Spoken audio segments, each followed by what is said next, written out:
السلام علیکم معزز سامعین ناظرین، آج ہم آپ کے لیے لائے ہیں دنیا کے ایک لیڈر کی کہانی جس کو آپ نے پہلے بھی سنا ہوگا اور بہت سے پیسوں مباحثے میں اس کو قتل بھی کر دیا گیا۔ کئیوں کی نظر میں اسے شہید کیا گیا اور کچھ لوگوں کی نظر میں اس کو دہشت گرد قرار دے کے قتل کر دیا گیا۔ آج ہم بات کریں گے صدام حسین کی، جو کہ ملک عراق کا صدر بھی رہ چکے تھے۔ کسان کا بیٹا صدام شمالی عراق کے شہر تکرات کے قریب ایک گاؤں میں پیدا ہوا تھا۔ یہ علاقہ ملک کے قریب ترین علاقوں میں سے ایک تھا اور صدام خود غربت میں پروان چڑھا تھا۔ ان کی والد کی پیدائش سے پہلے ہی ان کا انتقال ہو گیا اور وہ کم عمری میں ہی بغداد میں ایک چچا کے ساتھ رہنے کے لیے چلے گئے۔ انہوں نے سن 1957 میں سے بعثت پارٹی میں شمولیت اختیار کی اور 1959 میں انہوں نے عراقی وزیر اعظم عبدالکریم قاسم کے قتل کے بعثت پسندوں کی ناکام کوشش میں حصہ لیا۔ صدام کو اس کوشش میں زخمی کر دیا گیا اور وہ پہلے شام اور پھر مصر میں فرار ہو گیا۔ انہوں نے قہر الاصول میں 1962 میں سے 1963 میں تعلیم حاصل کی اور بغداد کے لا کالج میں اپنی تعلیم جاری رکھی، جس کے بعد 1963 میں وہ عراق میں بعثت پسندوں نے اقتدار حاصل کیا۔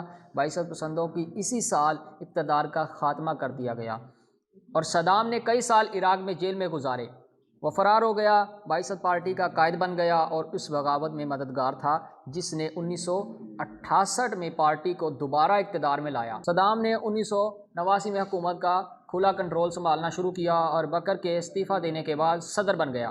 اس کے علاوہ وہ دوسرے عہدوں کے علاوہ انقلابی کمانڈر کونسل کے چیئرمین، وزیر اعظم بنے۔ انہوں نے اپنی حکمرانی کے کسی بھی داخلی مخالفت کو دبانے کے لیے خفیہ پولیس کی ایک وسیع اسٹیبلشمنٹ کا استعمال کیا اور انہوں نے عراقی عوام میں خود کو ایک وسیع شخصیت کے فرقے کا موجب بنایا۔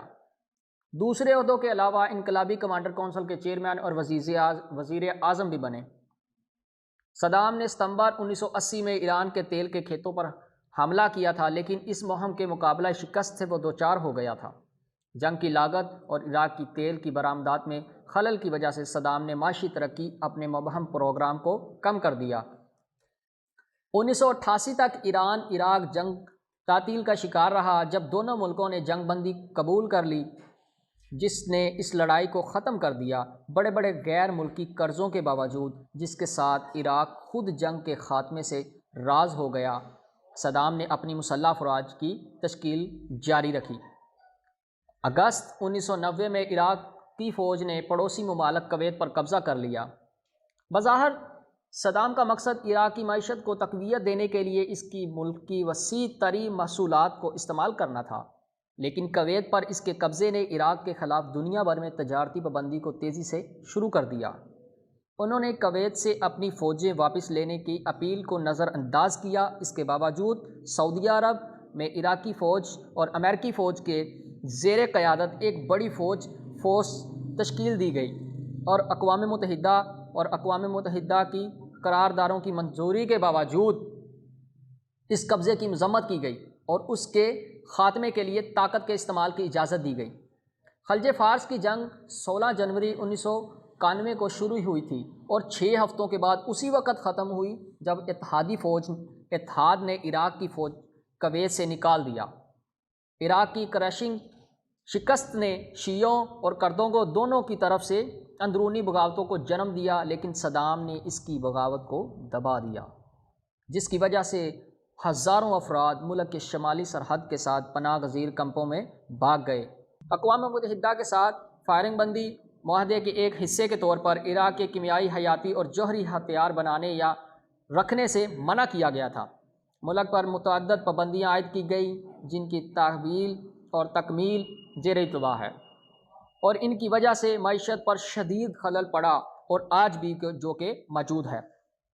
صدام کا اقوام متحدہ کے اسلحہ معائنہ کاروں کے ساتھ تعاون سے مسلسل انکار کے نتیجے میں 1998 کے آخر میں امریکہ اور برطانیہ کے 4 روزہ فضائی حملہ آپریشن جو کہ ہوا، دونوں ممالک نے اعلان کیا کہ وہ صدام کے عراقی حزب اختلاف کی کوششوں کی حمایت کریں گے، جن کی حکومت اقوام متحدہ کی پابندیوں کے تحت تیزی سے صفاق ہو گئی تھی لیکن عراقی رہنما نے اقوام متحدہ کے ہتھیاروں کی انسپیکٹرز کو ان کے لیے ملک میں داخل ہونے سے روک دیا۔ عبوری طور پر یہ بات واضح ہو گئی کہ صدام اپنے جاننے کے لیے اپنے ایک بیٹے کو تیار کر رہا تھا، دونوں کو، اور دوسرے بیٹے کو بھی دوسری طرف تیار کیا جا رہا تھا۔ دونوں کو ایک سینئر عہدوں پر فائز کر دیا گیا اور دونوں نے اپنے والد پر برتری کرتے رہے، جبکہ اس نے اپنی بیان بازی میں گستاخانہ طور پر امریکہ اور امریکہ کے مخالف موقف نے ضبط کیا۔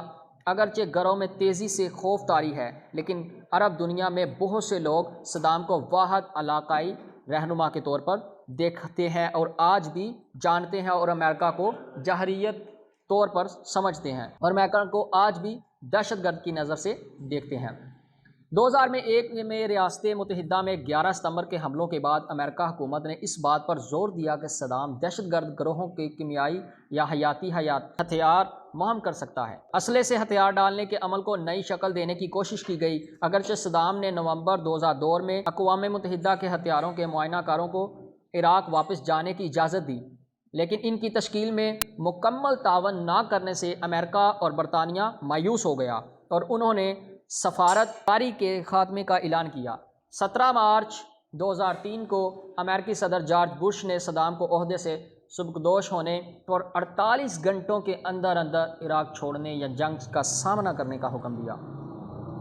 ناظرین، انہوں نے یہ بھی اشارہ کیا یہاں تک کہ اگر صدام نے ملک چھوڑ دیا تو نئی حکومت کو مستحکم کرنے اور بڑے پیمانے پر تباہی پھیلانے والے ہتھیاروں کی تلاش کے لیے US سے امریکی فوج کی ضرورت پڑ سکتی ہے۔ جبکہ صدام نے جانے سے انکار کر دیا تو امریکی فوج، اتحادی فوج نے 20 مارچ کو عراق پر حملہ کیا۔ عراق جنگ کے افتتاحی سالوں پر امریکی طیارے نے ایک بنکر کیمپس پر حملہ کیا تھا جس میں صدام کے ماتحت افراد سے ملنے کے بارے میں سوچا جاتا تھا۔ اگرچہ یہ حملہ عراقی رہنما کو مارنے میں ناکام رہا، لیکن صدام کے خلاف کیے جانے والے بعد کے حملوں کے یہ واضح کر دیا کہ اس کے خاتمہ اس حملے کا ایک بڑا مقصد تھا۔ اس کے لہجے میں ہمیشہ رکاوٹ ڈالتے تھے۔ صدام نے عراقیوں کو امریکی اور برطانوی افواج کو روکنے کے لیے اپنی جانوں کا نذرانہ پیش کرنے کی تلاش کے لیے لوگوں کو اکٹھا کرنا شروع کر دیا۔ افواج کو روکنے کے لیے اپنی جانوں کا نذرانہ پیش کرنے کی تائید کی گئی، لیکن حملوں کے خلاف جلد ہی مزاحمت ختم ہو گئی اور 9 اپریل جس دن بغداد امریکی فوج کے ہاتھوں گیا تھا، صدام روپوش ہو کر فرار ہو گیا اور قومی خزانے کا بڑا حصہ اپنے ساتھ لے گیا، اور ابتدا میں امریکی فوج کے قبضے سے بچنے میں کامیاب ہو گیا۔ 22 جولائی کو اس کے بیٹے کو گھیر لیا گیا تھا اور وہ ہلاک کر دیا گیا تھا، لیکن 13 ستمبر تک صدام کو پکڑ لیا گیا۔ اکتوبر 2005 میں صدام نے عراقی ہائی ٹربیونل سے پہلے مقدمے کی سماعت کی۔ سابقہ عراقی حکومت کے عہدیداروں پر مقدمہ چلانے کے لیے ایک پینل عدالت نے قائم کیا۔ ان پر اور متعدد ضابطوں کارروائیوں پر 1982 میں بنیادی طور پر شیعہ قبضوں جدائل میں 148 قصبوں کے لوگوں کے قتل کا الزام عائد کیا گیا تھا۔ 9 مہینوں کے مقدمے کی سماعت کے دوران صدام نے ناراضگی کے ساتھ کارروائی میں مداخلت کی اور یہ دعویٰ کیا کہ ٹربیونل شرمناک ہے اور امریکی مفادات اس کے پیچھے ہے۔ آخرکار ٹربیونل جولائی 2006 میں ملتوی ہوا اور نومبر میں اس کے فیصلے سونپ دیے۔ صدام کو انسانیت کے خلاف جرائم کا مرتب قرار دیا گیا، جس میں جان بوجھ کر قتل، غیر قانونی قید، جلا وطنی اور تشدد بھی شامل تھا۔ صدام کے سوتیلے بھائی، انٹیلیجنس آفیسر اور عراق کے سابقہ چیف جج کو بھی سزائے موت سنائی گئی۔ عراقی عدالت نے دسمبر 2006 میں اس سزا برقرار رکھنے کے چند دن بعد صدام کو پھانسی دے دی گئی۔ ناظرین، آج ہم نے آپ کے سامنے صدام حسین کی سٹوری کو بیان کیا۔ مزید اس طرح کی انفارمیٹیو ویڈیو جاننے کے لیے چینل کو سبسکرائب کریں، لائک اینڈ شیئر کریں اور بیل